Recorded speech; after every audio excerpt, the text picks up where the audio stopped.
Hello, friends. Today we are going to read a very famous essay written by a very famous essayist Charles Lamb. The name of the essay is "Dream Children a Reverie." It is a it is a reverie. It is a daydream, and children are dream children. So, this is written about a dream world. The essay "Dream Children" by Charles Lamb belongs to his famous works Essays of Elia, published in 1823 in London Magazine. Here, Charles Lamb has used his name Elia, and Charles Elia was his pen name, and he used to write his essays under the name Elia, not under the name Charles Lamb. Here, let's begin the story. Here, what happens? There is a father. Father is Elia, and there are two children, Alice and John.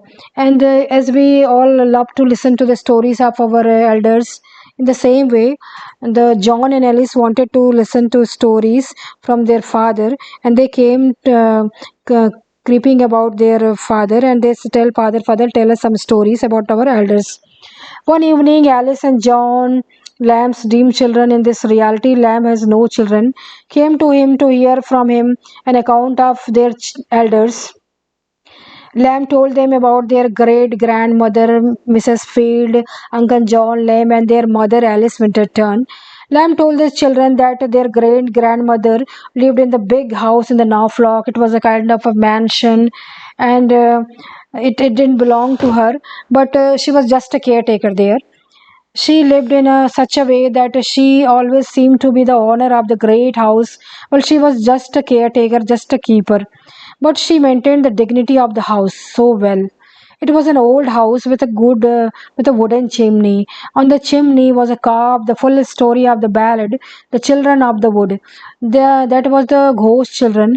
Here the story was carved in that wood. It was very beautiful paintings, but a foolish person that owner was, and he lived in some other part of the house, some other part of the country within a fashionable house, and he replaced this wooden chimney with a boring piece of marble.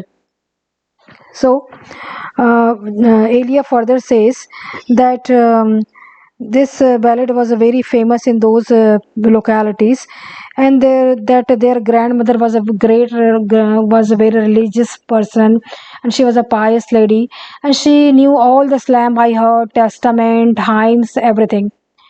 And when he was telling that, little Alice was surprised that how grandma remember so many things, and she could not remember anything of her studies like that. And he further says that she was a woman of a so good nature and sweet temperament, and that she was loved and respected by all the members of the Norfolk. When she died, her funeral was attended by conquerors of the people, poor people, rich people, everybody. And every people from the neighborhood came to attend miles away to show their respect and memory. The grandma was a patient of cancer. Her disease bowed down her body, but it could never bow down her spirits. So she was bowed down. She was still respected in her heart. Grandma loved all her grandchildren very much, Elia says, and but she would invite all of them to great house to enjoy their holidays during vacations of the school. Lamb, the author, used to pass their holidays there, and they loved passing days there, and he still cherished the days of passing days in his memories, and that story he is telling to his children. He often wandered about the house for hours and hours all alone. He was a dreamer, he was a lone child. He would gaze upon the statues of Rome emperors there. There were 12 statues of Caesars lying there, and he used to watch them, and he used to stare them for hours, and appeared to be living persons to himself or a marble statue. He gazed them the time then until that statue becomes living, or he himself becomes statue like them. So there is a great imagination showed here. He enjoyed wandering in the garden too. There was a very spacious, very old-fashioned garden with there was a fish pond, and there was a orangery, and all kinds of fruits and vegetables were there. Charles Lamb then tells children about his uncle, their uncle John. Uncle John was a very active person, and he used to do hunting. He used to do horse riding, everything, and he was just contrasted to the character of Elia.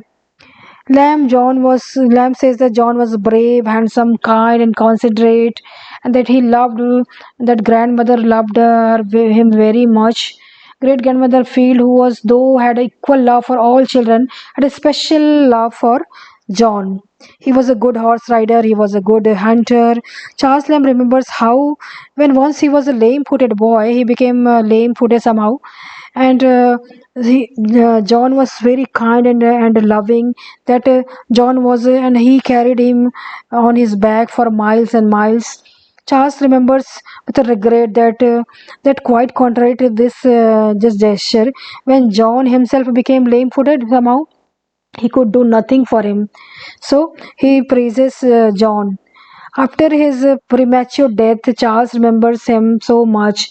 He often misses his kindness, his crossness, and he always wishes him to be alive again. Hearing the sad story of John's life, their uncle's life, children become sad, and they says that they requested him, though, please don't tell any more about our uncle. We are becoming sad. But then Charles Lamb said, okay, okay, now I will tell something about your mother and not about your uncle. Then he told them that how for 7 long years, in hope and sometimes in despair, he persisted.